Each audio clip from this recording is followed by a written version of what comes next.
Libro de los Números. Es el cuarto libro del Pentateuco o ley para los judíos la Torá, ¿no? El título español es una traducción directa del título de la Vulgata, que le pone como título Numeri, que a su vez traduce el título que le puso la traducción de los 70, Aritmoi. En el, en el texto masorético, o sea, en el texto hebreo, números es llamado Bemidbar, que significa en el desierto. Es el nombre que corresponde a la cuarta palabra del primer versículo. Ahora cuando empecemos a leer un poquitito, vamos a retomar esto. Ni el título español ni el hebreo dan una idea totalmente adecuada del contenido del libro de los números, pero los dos indican alguna característica de la obra. A ver, veamos, usemos los nombres como para hacer una primera introducción. Por un lado, Números se interesa por el censo del pueblo de Dios, muestra una gran preocupación por la precisión aritmética, así como tradujeron los griegos, en cuestión de sacrificio, la descripción de cómo se debía hacer el botín de guerra, los días previstos para la purificación, para la división del territorio. Bueno, no me extiendo más. Un montón de detalles y con mucha precisión en este sentido. En general, el cuadro que Números presenta de este pueblo, de la imagen que da de Israel, nos da la impresión de una sociedad sumamente religiosa y cuidadosamente estructurada y organizada que va viviendo la historia bajo el sostén y la guía de Dios. Por eso semejante orden, porque Dios es el que está controlando todo. Y entonces es lógico que el pueblo tenga esta, este es el aporte que nos da el llamarlo números, como lo llamamos nosotros. El título hebreo más bien recuerda los tradicionales 40 años de peregrinación entre el éxodo y la entrada en la tierra prometida, o sea, el tiempo del desierto, que también da cuenta de eso, el libro de los números, ¿no? Es más, la mayoría de los textos que vamos a leer van a estar en esta línea, ¿no? Siguiendo, tratando de retomar la narración que ya dejamos en el libro, en el libro del Éxodo. Números es claramente una obra de transición, un nexo entre, por un lado, la epopeya de la liberación de Israel, cautivo en Egipto, y su asentamiento en Canaán, ¿no? El libro de los números está como en el medio de esto.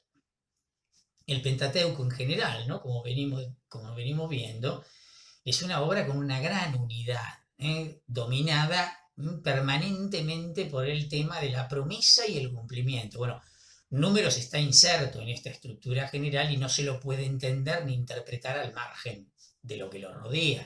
¿Sí? Esto es clave, y está bueno que lo veamos dentro del gran conjunto del Pentateuco.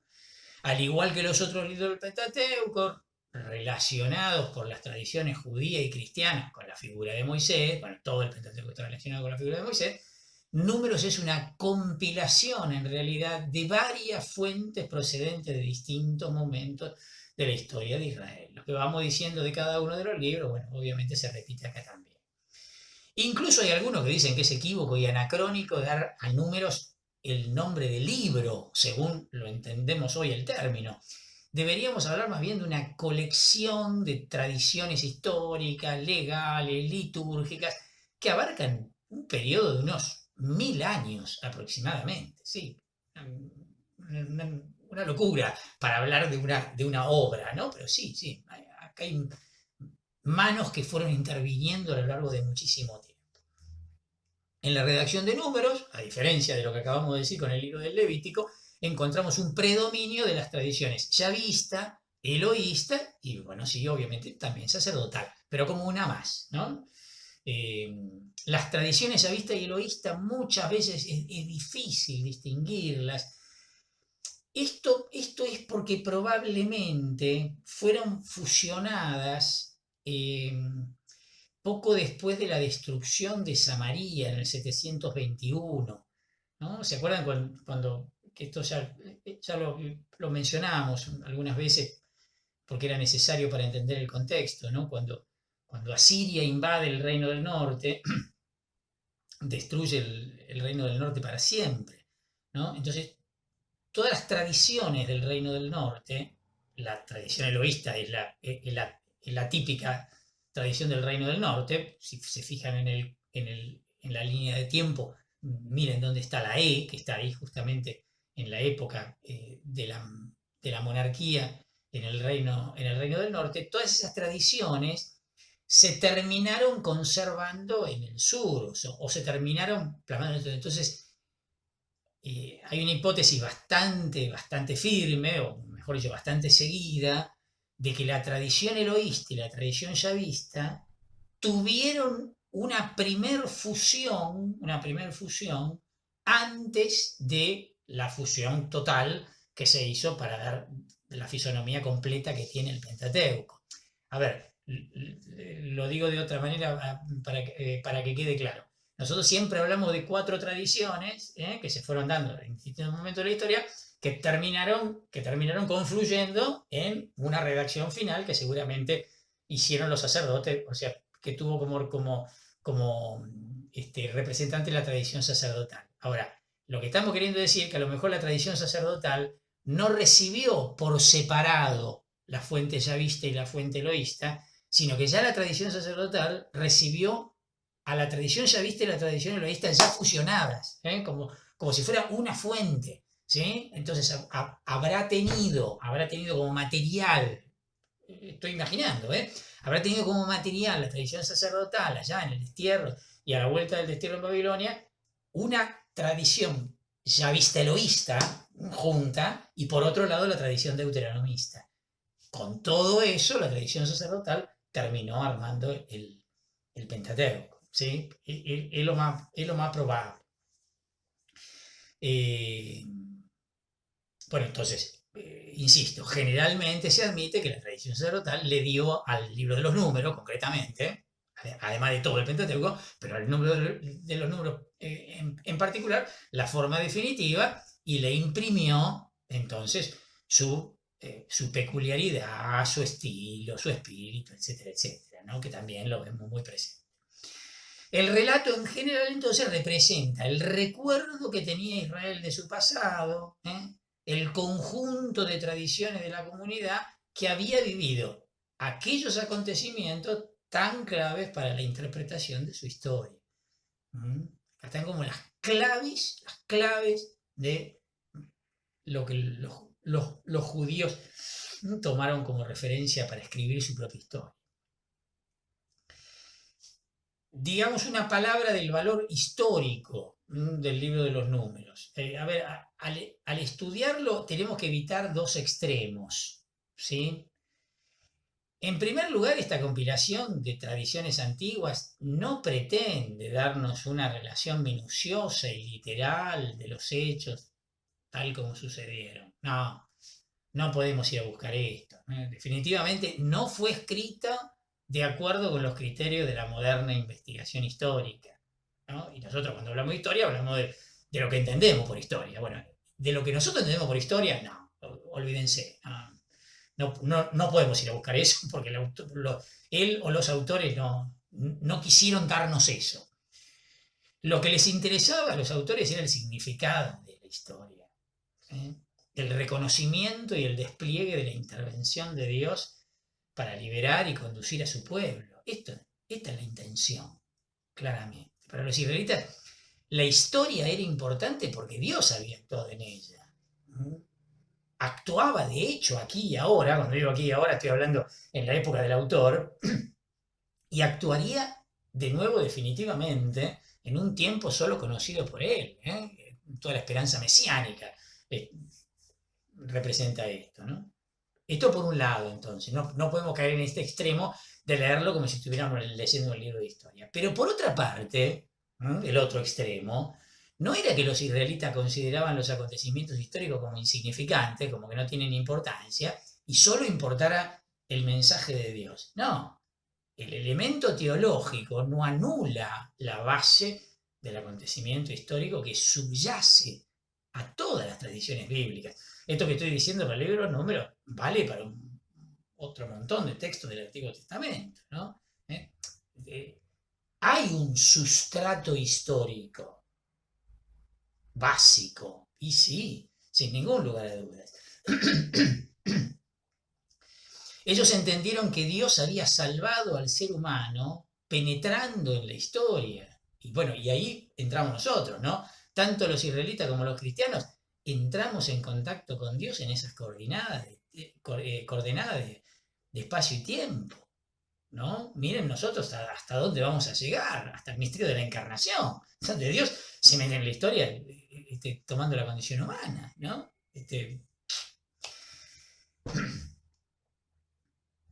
Aparte de, esto es lo más importante, ¿no? Pero aparte de que muchos resultados históricos, de ciencia histórica, quiero decir, y arqueológicos, confirman la historicidad fundamental de la tradición bíblica, ¿no? Esto por otra parte.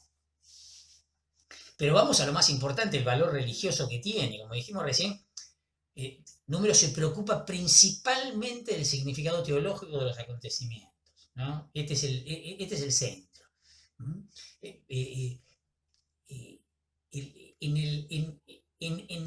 En el interés está una comunidad que se presenta como santa en medio de la cual Dios habita. Dios era sin duda el centro de la vida del pueblo, a pesar de las constantes infidelidades, y que no retasearon en esos relatos, las contaron todas, pero Dios sigue siendo el centro de la vida del pueblo. Fíjense, remonten algunas cosas que ya vimos.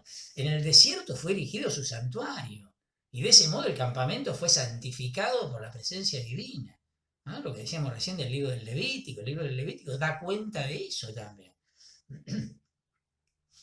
En el libro de los Números se incluyen varias disposiciones litúrgicas muy al estilo de la tradición sacerdotal, muy al estilo del libro del Levítico. La mayor parte de estas disposiciones proceden sin duda de un periodo posterior, ¿no? En esto vuelvo a decir lo mismo que dijimos con el libro del Levítico, ¿no? Cuando el pueblo al menos ya estaba asentado en Canaán, ¿no? Al menos, ¿no? Muchas de ellas provendrán de las tradiciones del templo, mucho tiempo después, ¿no? ¿Por qué decimos esto? Bueno, aparece un exigente calendario religioso, aparece un elaborado y detallado sistema sacrificial. Bueno, son todas cosas que no se compaginan con un pueblo en marcha, con un pueblo seminómada en marcha, ¿no? De ninguna manera. Puede extrañarnos que esta gran cantidad de legislación posterior haya sido incorporada al entorno de unos acontecimientos que ocurrieron muchísimos siglos antes. Bueno, la intención o el porqué, mejor dicho, de esta metodología ya la sabemos, ¿no? La respuesta es fácil de imaginar. Era la mejor manera de mostrar que esas disposiciones, aunque eran varios siglos posteriores a Moisés y reflejaban de hecho condiciones de una sociedad sedentaria, más que seminómada, eran la prolongación normal y legítima de la ley dada a Israel por medio de Moisés. La intención es esta, sin ningún lugar a duda. De ese modo, además de subrayar la continuidad de esta comunidad, el autor sagrado podía dar una autoridad divina a través de Moisés a unas leyes promulgadas mucho tiempo después, ¿no? Y pensadas según las nuevas condiciones de vida en Canaán. Yo muchas veces digo, esto es claramente, y lo vamos a volver a repetir cuando hagamos una reseña del libro del Deuteronomio, si queremos hacer un paralelo, como ya hicimos, que yo dije, el Código de la Alianza del libro del Éxodo, en última instancia es nuestra Constitución Nacional, si hago un paralelo, si Moisés es San Martín, el cruce del Mar Rojo es el cruce de los Andes, y la liberación de Egipto es la liberación de de España, ¿qué tenemos que decir de esto? Y especialmente del libro del Deuteronomio. La reforma constitucional. ¿Se acuerdan de lo que se decía en la época de la reforma constitucional? Que se decía, la constitución fue pensada en la época de las carretas. ¿Se acuerdan que se decía eso simbólicamente, no? Y ahora estamos en una situación muy distinta. Bueno, acá está pasando algo idéntico, ¿no? Hay como una legislación del Éxodo que tiene, ya lo vimos, ¿no? Pero que tiene algunos toques muy antiguos, que bueno, ya no se compadecían con la situación del pueblo instalado en Canaán, ya con una monarquía, con un sistema de vida distinto. Y entonces, bueno, la ley necesitaba ser adaptada, pero la intuición que había atrás, o el mensaje que se le quería dar detrás, es que esa ley, a pesar de que está cambiada, representa la adaptación de todo lo que Dios le había dicho a Moisés, ¿no? Para seguir conservando esa conexión con lo original. Está claro que la ley de Moisés debía marcar la auténtica vida de Israel en todos los periodos de su historia, no solamente en la época de Moisés. Este es el mensaje. Bueno, contenido del libro de los números. Es difícil descubrir un plan claro y coherente en un libro tan complejo, ¿no? Acabamos de decir que hay más de uno que hasta dice que ni siquiera habría que llamarlo libro. La secuencia histórica se ve interrumpida muchas veces por serie de leyes, disposiciones referentes a la comunidad. Cualquier división solo puede ser aproximada. Sin embargo, hay un acuerdo general en dividirlo al menos en tres grandes partes, ¿sí? Que parecerían estar medianamente claras. La primera parte sería lo que va del capítulo 1, versículo 1, hasta el capítulo 10, versículo 10. Le podríamos poner como título La estancia en el Sinaí. ¿Qué abarca esto? Y abarca los últimos 19 días que los israelitas pasaron al pie del monte. ¿Sí? Exactamente un mes antes de la fecha indicada en el primer versículo del libro de los Números, ahora lo vamos a leer en un ratito, el pueblo había terminado de construir y levantar el tabernáculo. ¿Qué fue esto? Donde nos dejó el libro del Éxodo. O sea, pretende retomar lo que había dejado el libro del Éxodo, haciendo un salto por sobre el libro del Levítico, que de hecho está en el medio. Toda esta primera sección pertenece a la tradición sacerdotal. La segunda parte se refiere al viaje desde el Sinaí hasta Moab. Sinaí y Moab van a ser como los dos puntos de referencia.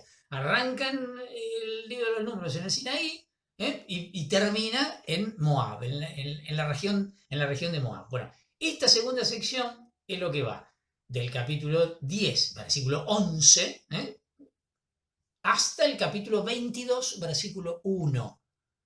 Esta sección estaría abarcando como un espacio como unos 38 años. La mayor parte del material se refiere a los primeros y a los últimos meses de este periodo, ¿no? Está como concentrado ahí. ¿Qué sería esto? Y serían los famosos 40 años pasados según la tradición en el desierto, ¿no? Sería la descripción de eso, esta parte del medio. Y la tercera parte está formada por los acontecimientos que tienen por escenario, como les decía recién, la región de Moab, ¿no? Lo que va del capítulo 22, versículo 2, hasta el capítulo 36, versículo 13. Temporalmente abarca unos 5 meses, aproximadamente. En esta última sección, fuera del llamado, ya lo vamos a ver, porque además es interesante, ese sí lo vamos a leer, ciclo de Balaam, ¿sí? Balaam es un adivino, que hay una historia muy, muy linda y con un mensaje teológico muy, muy importante, por eso es que lo vamos a leer, el material fuera de esto es muy heterogéneo, muy heterogéneo. Bueno, y la sección termina dejando a los israelitas en la llanura de Moab dispuestos para la entrada, bueno, mejor dicho, para la conquista, ¿no? Para el asalto a la tierra de Canaán. ¿No? O sea, narrativamente nos deja ahí, ¿sí? Y narrativamente eso continuará recién, otra vez pegará un salto sobre el libro del Deuteronomio y seguirá en el libro de Josué, ya entrando en lo que llamamos la historia deuteronomista, narrativamente. ¿Sí? El libro del Deuteronomio, con otras características, pero al igual que el Levítico, va a hacer avanzar muy poco el relato propiamente